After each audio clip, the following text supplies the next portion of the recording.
Cherchez la sainteté dans tous les détails de votre vie. Votre utilité dépend de cette recherche. Vos sermons ne durent qu'une heure ou deux. Votre vie est une prédication pendant toute la semaine.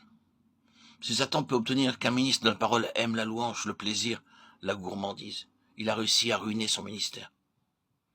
Obtenez par la prière que vos pensées et vos paroles viennent de Dieu.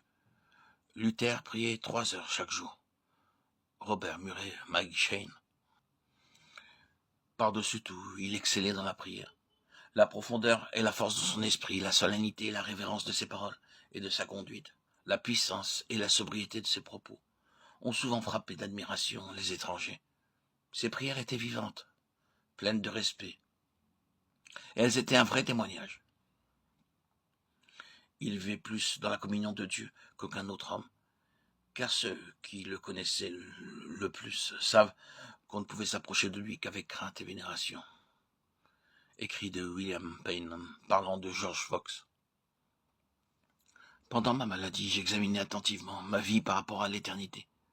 Je trouvais que mes rapports avec mes frères, comme hommes et comme pasteurs, avaient été ce qu'ils devaient être. Mais pour ce qui se rapportait à mon Rédempteur, c'était différent. Ma gratitude et mon obéissance n'étaient aucunement en rapport avec la rédemption et la protection qui m'avaient été octroyées depuis mon enfance, à travers les vicissitudes de ma vie. Ma froideur vis-à-vis de celui qui m'avait tant béni me confondit et m'humilia. Je vis que non seulement j'avais négligé de profiter de la grâce qui m'avait été donnée, mais à cause de cette négligence même, mon premier amour et mon zèle s'étaient affaiblis. Je fus confondu, je m'humiliai, je criai miséricorde, et je renouvelai mon vœu de me dévouer dorénavant sans réserve au Seigneur. Évêque Mike Kendry. Contemplons souvent Brenner dans les forêts solitaires de l'Amérique, répandant son âme devant Dieu pour le salut des païens qui périssaient. Il ne pouvait être heureux s'il n'était sauvé. La prière secrète, fervente, faite avec foi, est à la base de toute sainteté personnelle.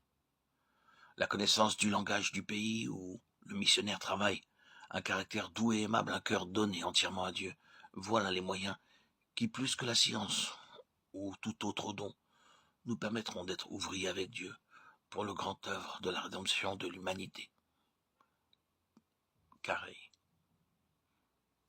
Vous connaissez la valeur de la prière. Elle est plus précieuse qu'on ne peut le dire. Ne la négligez jamais.